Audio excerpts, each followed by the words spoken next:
Olá, está no ar mais um episódio do programa Viver com Saúde, um programa da Igreja Cristã Maranata feito com muito carinho para levar informação de qualidade para você e ajudar no cuidado com a sua saúde. O nosso programa é transmitido pelas multiplataformas digitais da Igreja Cristã Maranata. Hoje nós vamos aprender algo muito prático e importante, como aferir corretamente a pressão arterial. Hoje nós recebemos novamente o Dr. Hugo Mendes Gueiros, cardiologista, que vai nos ajudar sobre isso, a trabalhar sobre esse tema. Seja bem-vindo, Dr. Hugo. Paz do Senhor, Ariela. A paz do Senhor, você que nos assiste nesse momento. É um prazer sempre estar de volta aqui, trazendo informação relevante, informação de qualidade. E para falar de um tema tão importante, de saúde pública, e por isso nós queremos trazer para os nossos espectadores aquilo que é mais importante, aquilo que é prático, aquilo que é palpável, que é medir a pressão arterial de forma correta e saber interpretar corretamente os resultados, né? Então, Dr. Hugo, para começarmos, você pode explicar para gente o que é a pressão arterial e por que ela é tão importante para a nossa saúde? Então, a pressão arterial, assim como nós fizemos no primeiro programa, né? A pressão arterial, ela é a pressão que está sendo exercida no interior de todos os vasos sanguíneos. Seja esse vaso sanguíneo que está dentro da cabeça, mas lá no dedinho do pé, aquela ali é a pressão arterial. É o que faz com que as nossas artérias, as nossas veias, façam a circulação do sangue no corpo. Essa pressão ela tem que estar num valor ideal, não pode estar baixa, porque eu tenho um problema chamado hipotensão, e ela também não pode estar alta, porque eu tenho um outro problema chamado hipertensão. E é nesse outro problema eu tenho esse problema de saúde pública, né, que é a hipertensão arterial sistêmica, que hoje é uma das doenças cardiovasculares que mais matam no mundo, e por isso a gente está trazendo esse tipo de informação relevante. Então, e quem precisa medir a pressão com frequência? E com que regularidade isso tem que ser feito? Quem precisa medir a pressão com frequência são pessoas que geralmente têm ali acima de 40 anos, estão fazendo atividade física ou estão sedentários, né? Ou já foram diagnosticados com hipertensão arterial e precisam de dar mais atenção. Para essa população, a gente precisa ter um cuidado, ter uma rotina da aferição da pressão. É sempre importante que quando formos ao médico para fazer uma revisão ou quando houver alguma queixa clínica, que haja essa aferição da pressão como uma forma de rastreio, né? Então a gente consegue pegar doenças antes delas acontecerem. E questão de gestantes, diabéticos, eles também precisam de uma aferição regular?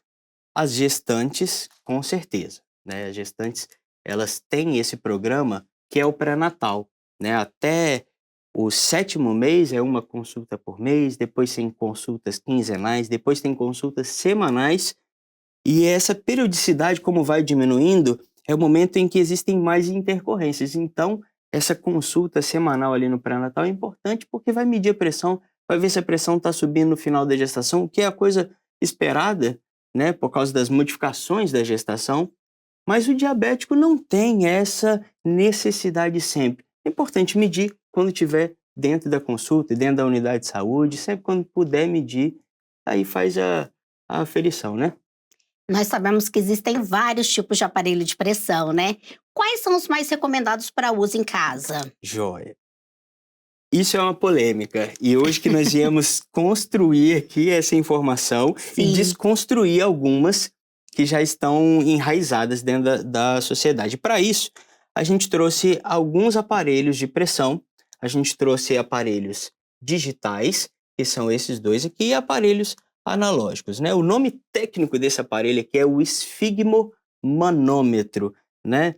Não que seja relevante, é importante saber que é o aparelho de pressão. Isso. Aqui nós temos o mais tradicional. Esse aqui é um esfigmomanômetro de parede, certo? E ele vem com essa bolsinha aqui que vai colocar no braço, e ele tem duas mangueiras, né? Uma mangueira que vai para o manômetro e outra que vai para a pera. Só que ele precisa de 3 mãos, né, para colocar no braço, e ele precisa ser aferido com esse aparelho aqui. E esse aparelho aqui é o estetoscópio. Esse estetoscópio é ele que vai fazer o método da aferição. A gente chama de método auscultatório, né? Do mesmo jeito que o médico coloca aqui no peito, ele vai colocar aqui na artéria para medir. Semelhante a esse aparelho aqui, nós temos esse aparelho aqui, que é um pouquinho mais moderno, geralmente é para uso profissional, né, de um cardiologista dentro do consultório. Esse aqui é o que eu uso no meu, né? E esse aqui é de uma mangueira só. Ele é adaptado. Eu tenho aqui numa mesma mangueira o manômetro, né, que corresponde a essa parte, e eu tenho aqui a pera, então eu fico é mais prático para mim, né? Agora, eu tenho esses 2 aqui, que são os 2 aparelhos digitais. Esses 2 aparelhos digitais, a gente precisa ter um pouquinho de atenção com eles. Por quê? São aparelhos que trabalham com pilhas ou com energia elétrica. Esse aqui, por exemplo, a câmera vai focar aqui pra gente, ele tem uma fonte aqui, ó, que caso não tenha a pilha, a gente pode ligar uma fonte de 9 volts, é uma coisa simples, e aí nessa fonte a gente consegue medir e fazer a aferição. Esse aparelho aqui, Ariela, esse aqui é um aparelho digital, mas ele é que a gente chama de artéria radial. Ou seja, esse aqui a gente coloca no pulso aqui. Esse aparelho aqui, ele está recomendado para pessoas que têm abaixo de 50, 60 anos. Porque essas pessoas, elas ainda estão com as artérias jovens, né? Então, isso permite uma técnica mais correta. Quando a pessoa passa de 50, 60 anos, a gente recomenda esse aqui. Porque esse aqui, ele tem essa mesma mangueira desse tradicional, né? Então, essa mangueira que vai aferir nessa artéria aqui, que é uma artéria que a gente chama de artéria braquial. É uma artéria que ela sofre menos envelhecimento. As artérias, com o passar do tempo, elas vão ficando mais rígidas, vão ficando mais tensas, mais duras, e isso pode alterar a pressão arterial e nem sempre é considerado uma doença. Entendi. Né? Existe uma doença, por exemplo, chamada hipertensão sistólica isolada, que geralmente é em idoso. A pressão está 14/7, está alta. Não. Se for num jovem de 20 anos, está alta. Mas se for num idoso de 80, é ok, é esperado, por conta do envelhecimento natural da artéria. Então a gente não recomenda esse aqui, a gente prefere que tenha esse aqui. Todos esses aqui estão disponíveis em qualquer farmácia ou em casa de produtos hospitalares, Sim. né? Mas se eu tivesse que recomendar para profissionais, esses aqui. Para pessoas que vão medir em casa, esses aqui. Abaixo de 50 anos, pode ser esse aqui sem problema nenhum. Acima ou abaixo, e é esse aqui uma boa escolha. E lembrando, gente, que nós estamos falando aqui, nós estamos trazendo aqui algumas marcas de aparelho, mas foi uma coincidência. Porque a gente tinha para disponibilizar, não precisa ser a marca tal, a marca X, Y, B. O importante é que, além disso, haja um contato com o médico para uma coisa que é mais importante do que a própria aferição, que é a interpretação dos valores da pressão arterial. E isso daí que a gente precisa deixar bem claro para o nosso espectador.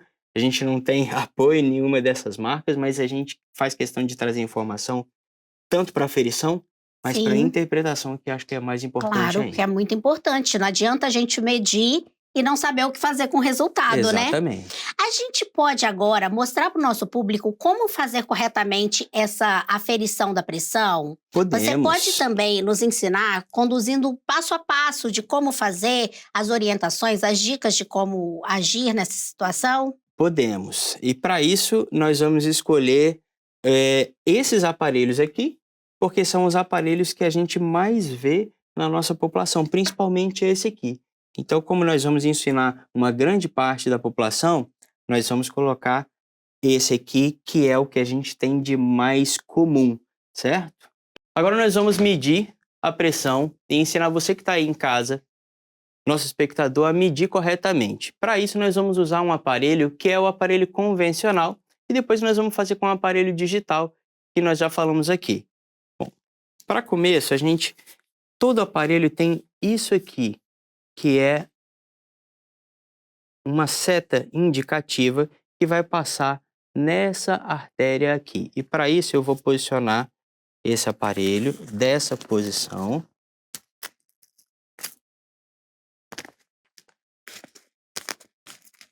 Certo? Olha, a seta está exatamente aqui na artéria.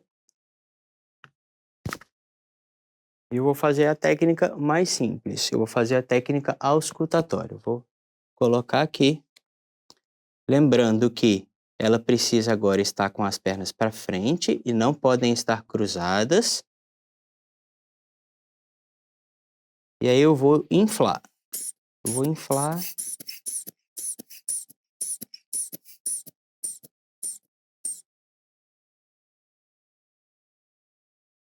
No momento que eu sentir a primeira batida, é a pressão arterial sistólica. Senti a primeira, pressão de 13. Quando as batidas sumirem, é a pressão diastólica. Senti a última, estava em 8. Então, a pressão 13 por 8. Então, a pressão normal. Isso que é importante, ter o médico do lado para dizer, a pressão está normal, a pressão não está alterada. E agora nós vamos mudar o aparelho. Vou tirar esse aparelho aqui. E vou trazer este outro aparelho.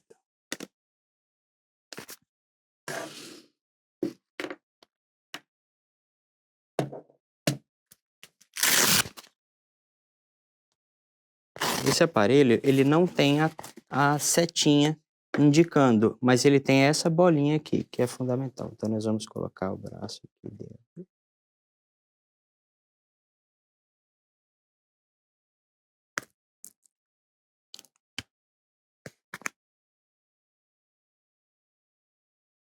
E agora, como é um aparelho digital, é só dar o start.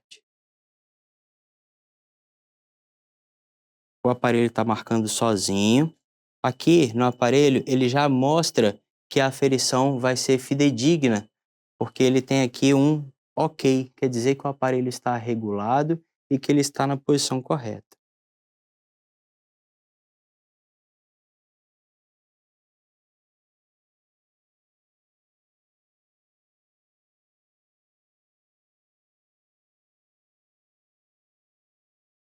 Joia.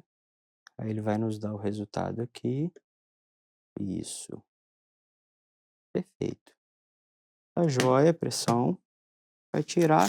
E o que é mais interessante agora? O que é mais interessante é eu dar algumas recomendações de que a pessoa não pode ter ingerido bebida alcoólica ou fumado pelos últimos 30 minutos, ter feito exercício durante 30 minutos, não pode estar com a bexiga cheia. Acredite, a bexiga cheia atrapalha a aferição da pressão arterial e no momento ela não pode estar com as pernas cruzadas, porque isso também interfere na pressão.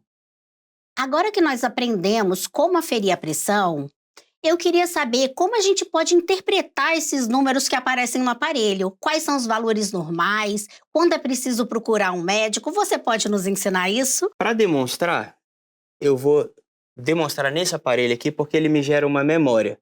Aqui está a nossa última aferição, olha, um valor de 127 por 75. Deixando claro que isso aqui é aquele 12 por 8, né?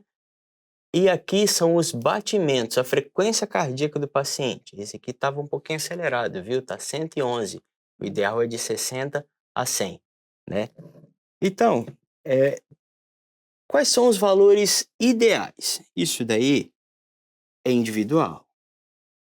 Vai depender das doenças, vai depender do tipo de tratamento, né? E do relacionamento que o paciente tem com o seu médico.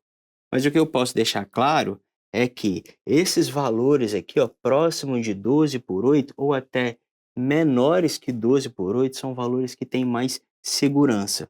Recentemente, a Sociedade Brasileira de Cardiologia publicou nas redes sociais e na mídia, falou que 12/8 já é hipertensão. Calma. Nós precisamos ensinar a população que 12/8 é um limite muito próximo já à hipertensão. Então, a Sociedade de Cardiologia quer nos incentivar a manter nossas pressões menores que 12/8. Porque em qualquer alteração, às vezes a pessoa vai sair, vai comer uma coisinha mais salgada, ou vai fazer uma atividade física, isso pode subir ali para 13, para 14 e não vai agredir a pessoa. Mas se a pessoa tiver ali a pressão ali de 11/7, vamos dar um exemplo, ela fez uma atividade física ou comeu um salgado e alguma coisa assim, subiu para 13, para 14, não vai fazer diferença, não vai matar essa pessoa. Sim. Mas se ela tem uma pressão ali de 11/7, se subir um pouquinho, vai para 13/7, é mais seguro. Então, a Sociedade de Cardiologia, ela quer nos incentivar a manter valores menores de pressão, certo? E não mudar limiares, mas é trazer o paciente para próximo do médico, para ele entender que o médico é que vai dar a fiel interpretação daquele exame. Então, isso é importante, porque para cada paciente pode ser um limite que o seu médico vai falar: ó, até aqui tá tranquilo, eu já te conheço, tenho te acompanhado, não é isso então que você quis dizer, né, doutor Hugo? Exatamente. Por exemplo, pacientes com insuficiência cardíaca, doença renal crônica, esses pacientes, a interpretação, ela é diferente. E a gente não pode colocar todo mundo no mesmo cesto. A gente tem que dar as devidas atenções e individualizar os resultados para cada paciente.